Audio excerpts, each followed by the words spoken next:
இந்தியாவில் எந்த டிஸ்ட்ரிக்ட்லேருந்து வந்திருக்கீங்க? பாண்டிச்சேரி. பாண்டிச்சேரி எவ்வளோ மிஸ் பண்ணுறீங்க வெளிநாட்டுக்கு வந்து? கண்டிப்பாக சொந்த ஊரை மிஸ் பண்ணாமையா. எவ்வளோ நாளாக துபாயில் ஒர்க் பண்ணிட்டு இருக்கீங்க? 1 year. ஸோ இப்போ நீங்கள் நம்ம லால் கஃபே மந்த்லி மெஸ் கம்யூனிட்டியில் இருக்கீங்க, எவ்வளோ நாளாக இருக்கீங்க? நான் ஒரு 4-5 months இருக்கேன். ஓகே, ஏன்னா இது நம்ம ஊர் ஸ்டைல் தான். அதனால் இங்கே லால்பட்டு இது வந்து அதனால் எனக்கு பிரச்சனை கிடையாது. எனக்கு ஒத்து போகும் கரெக்டாக. அதனால் டேஸ்ட் வைஸ்லாம் ஒன்றும் பிரச்சனை கிடையாது. நெகட்டிவ்னா எனக்கு தெரிஞ்சு என்னைக்காவது ஏதாவது மிஸ்டேக் வரும். அது ஹோட்டல் எல்லாத்துலேயுமே நடக்கிறது தான். செய்முறையில் சில நேரம் வந்து என்னைக்காவது அது ஹோட்டல் எல்லாத்துலேயும் நடக்கிறது தானே. அது வந்து பெரிய குறை கிடையாது. மற்றபடி எனக்கு ஓகே தான். எப்படின்னா இப்போ நான் ஒர்க் பண்ணுற இடத்துல இப்போ 300 பையன் வேறு மெஸ்லேருந்து சாப்பாடு எடுத்துகிட்டு வருவான், 300 பையன் 300 மெஸ்லேருந்து எடுத்துகிட்டு வருவான். அப்படிங்கும்போது அவங்க எனக்கு வந்து இது ஓகே அலமதுல்ல.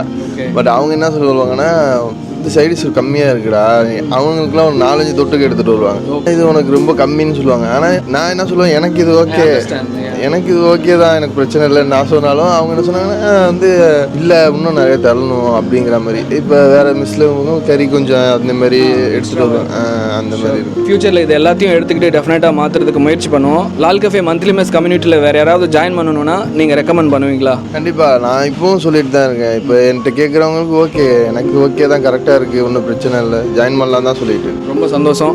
எனக்கும் பாண்டிச்சேரியில் இப்போ ஒரு சில ஃப்ரெண்ட்ஸ் கிடச்சிருக்காங்க. நான் அவங்க ஊரையும் போய் விசிட் பண்ணுவேன் இந்த வருஷத்தில். உங்களை பார்த்தது ரொம்ப சந்தோஷம் நண்பா. Thank you so much. அலைக்குஸ்ஸலாம். இந்த மாதிரி கஸ்டமர் ரிவ்யூஸ் கேட்டு நம்ம லால் கஃபே மந்த்லி மெஸ் கம்யூனிட்டியில் இன்னும் நல்ல சாப்பாடு கொடுக்குறது தான் எங்களுடைய நோக்கம். உங்கள் ஃப்ரெண்ட்ஸ் அண்ட் ஃபேமிலிக்கு இந்த வீடியோவை ஷேர் பண்ணிடுங்க நண்பா. சியா.